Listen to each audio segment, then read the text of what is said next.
Martina, the first topic that I'd like to discuss, it's obviously the topic on everyone's mind. Get this. The Missouri Tigers are back in the NCAA tournament playing softball. This team can win it all, don't you think?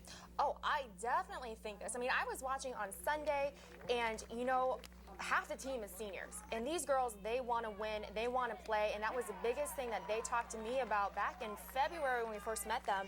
They're like, we have to go back to the World Series because they've lost in that first round of it. And so they have something to prove, and it's their last chance to even be able to do it. And there's the biggest bullet in their chamber. You see it right there, number 18. Chelsea Thomas is healthy this year. Yes, and that's going to be the big key. And when you have an ace like Chelsea Thomas, you can win in the College World Series. And we know that this lineup is as deep as any Aaron Earlywine has ever had here in Columbia. And right now, as you're seeing, these are some home runs by Nicole Hudson. That one's landing back there. Before that was Ashley Fleming. And these girls are getting hot at the right time. They are just dominating. They are terrifying, the pitchers that they have to go up against, you know? All right, Martina, how about our next topic? Get this, okay? The Missouri Tiger football team knows that they are going to have a new quarterback in 2011, and we know that it's going to be James Franklin by virtue of Tyler Gabbert transferring. What a surprise, because we talked about this the whole spring camp.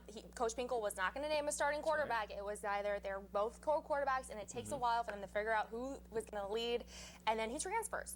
Yeah, and the thing that kind of was puzzling to me about it is I thought personally Tyler Gabbert had a chance to unseat James Franklin. He was at least neck and neck with James Franklin throughout the spring, and Gabbert, he's got the stronger arm, frankly, but I guess he wanted more opportunity to play. And we know James Franklin now has the keys to the car. We'll see how he handles the pressure. Yeah, and we have to remember also that last spring game, Tyler did not get it together as well as James did. James was very nervous going out there for the first few scrimmages, and he finally started having fun. I know that sounds corny, oh, I'm having fun, but he was so stuck in his head. He's such a polite guy. He beats himself up, and the people on the sidelines were the ones, TJ Moe, those guys, get it together. Come on, we're just having a scrimmage. All right, Martina, thirdly, get this.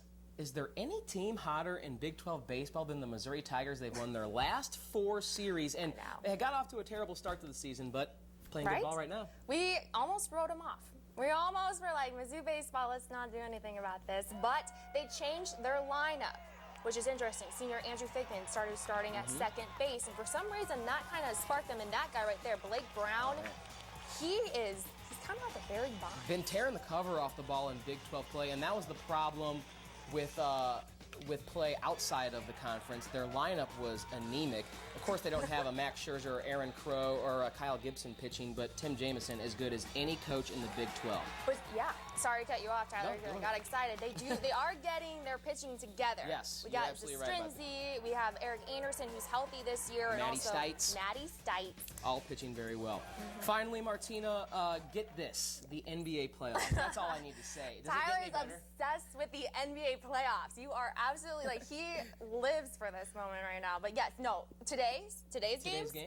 I mean, wow. Game 7, it doesn't get any better than a Game 7 at all. Oklahoma City knocking off Memphis to advance to the Western Conference Finals, and then the Miami Heat. I mean, they're captivating television because you have the few people who are fans of the Miami Heat, then everyone else just wants to see like the car wreck. They want to see him suffer.